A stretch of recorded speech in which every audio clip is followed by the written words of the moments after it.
नमस्कार मित्रांनो, आपल्या जीवनात महागाईचे वाढते प्रमाण ही नेहमीच चिंतेची बाब बनलेली आहे. आजच्या व्हिडिओमध्ये आपण महागाई म्हणजे चलनवाढीचा गाभा समजून घेणार आहोत.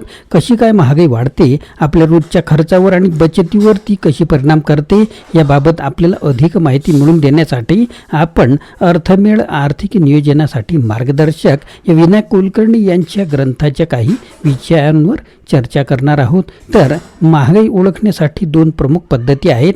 ग्राहक किंमत निर्देशांक म्हणजेच CPI आणि घाऊक किंमत निर्देशांक म्हणजे WPI. या पद्धतींचा वापर करून आपण महागाईचे बदल जाणून घेऊ शकतो, ज्याचा आपल्यावर थेट परिणाम होतो. चला तर मग आर्थिक साक्षरतेचा हा एक छोटा टप्पा पार करूया, ज्यामुळे आपल्याला महागाईचा सखोल अर्थ समजेल आणि त्याचा आपल्या गुंतवणूक नियोजनावर होणारा परिणाम समजून घेता येईल. महागाईला ओळखणे हे आपल्या आर्थिक स्थैर्यासाठी किती महत्त्वाचे आहे ते आपण आज जाणून घेणार आहोत.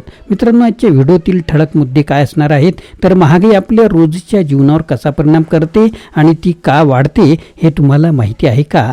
चलनाची क्रयशक्ती म्हणजे काय आणि महागाईमुळे ती कशी कमी होते?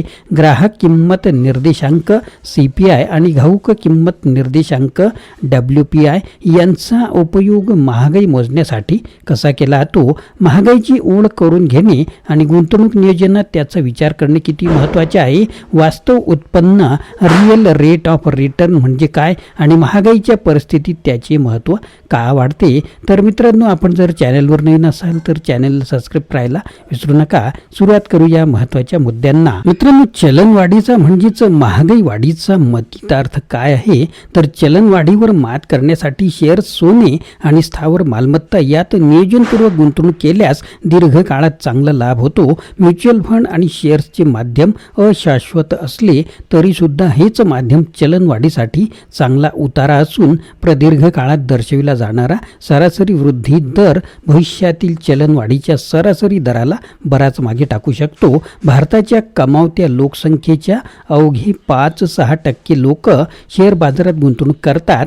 याचा अर्थ उर्वरित 95 ते 94% लोकांकडे गुंतवणुकीसाठी पैसेच नाहीत असा होत नाही. त्यांच्याकडे शेअर साधनाचे ज्ञान नाही, म्हणून ते या वाटेकडे फिरकत सुद्धा नाहीत.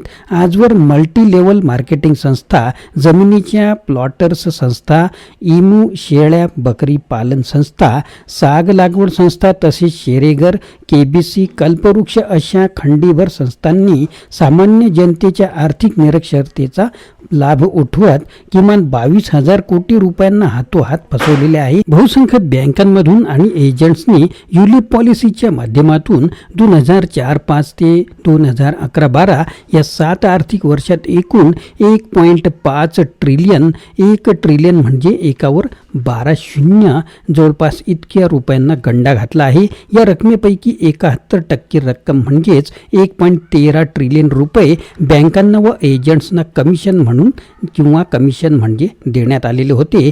चलनवाढ गुंतवणुकीचे नियोजन तसेच शेअर बाजार आणि म्युच्युअल फंड या दोन गुंतवणूक माध्यमांबद्दल लोकशिक्षण देणे जितके आवश्यक आहे तितके समाजातील एकूणच आर्थिक निरक्षरतेचा प्रश्न निकालात निघणे हे आवश्यक आहे.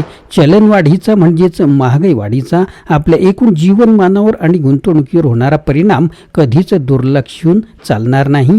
चलनवाढ म्हणजे काय? सामान्य जनांच्या भाषेत याला महागाई म्हणतात.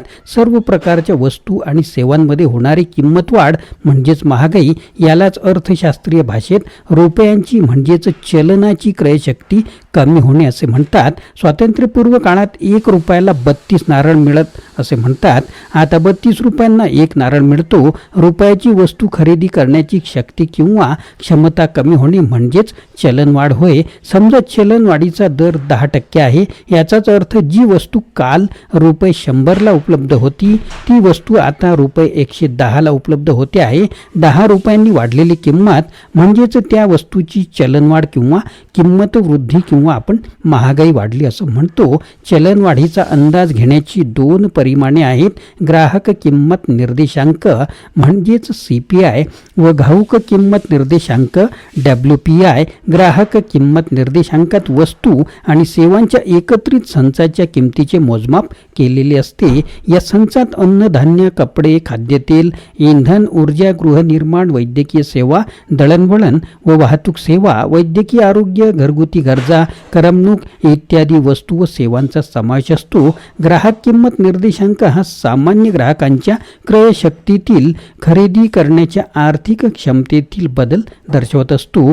घाऊक किंमत निर्देशांक हा मध्यस्थ, दलाल, आडते यांना लागू होणाऱ्या किमतीतील बदल दर्शवत असतो.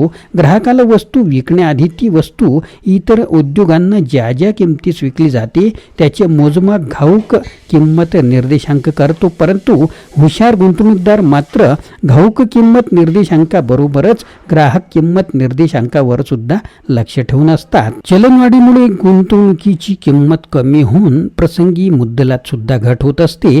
जेव्हा आपण बँक किंवा पोस्टातील ठेव योजनेत 5,000 रुपये 5 किंवा 6% व्याजदराने गुंतवतो, त्यावेळी जर 5% व्याजदरातून चलनवाढीचा विद्यमान दर 5% केल्यास तो 0% येतो. याचाच अर्थ आपण गुंतवलेल्या रुपये 5,000 ची किंमत रुपये 5,000 इतकीच येते.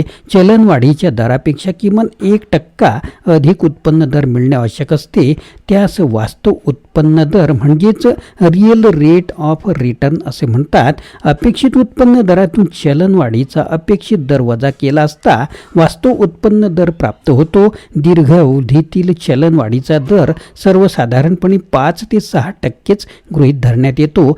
चलनवाढीवर मात करण्यासाठी शेअर्स, सोने आणि स्थावर मालमत्ता यात नियोजनपूर्वक गुंतवणूक केल्यास दीर्घ काळात चांगला लाभ होऊ शकतो.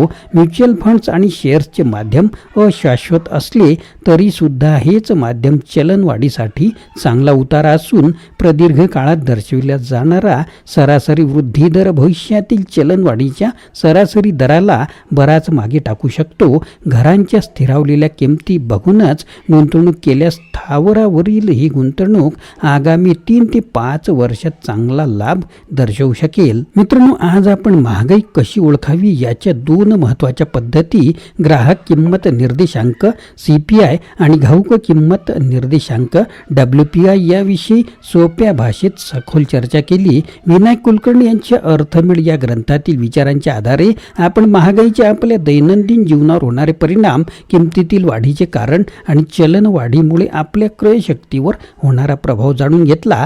महागाई समजून घेणं हे आपल्या आर्थिक साक्षरतेचा एक महत्त्वाचा भाग आहे. कारण जेव्हा आपल्याला महागाईचे वास्तव स्वरूप कळते तेव्हा आपण गुंतवणुकीच्या योग्य निर्णयांपर्यंत पोहोचू शकतो.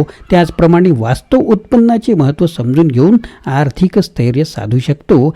चला तर आर्थिक साक्षरतेचा हा प्रवास असाच सुरू ठेवूया आणि आपल्या भविष्यासाठी सजगपणे नियोजन करूया. अशाच आणखी माहितीपूर्ण आणि आर्थिकदृष्ट्या फायदेशीर मुद्द्यांसाठी आम्हाला फॉलो करा. मित्रांनो, व्हिडिओ आवडल्यास लाईक करा, शेअर करा, मित्रांना फॉरवर्ड करा आणि नवीन असाल तर चॅनलला सबस्क्राईब करायला विसरू नका.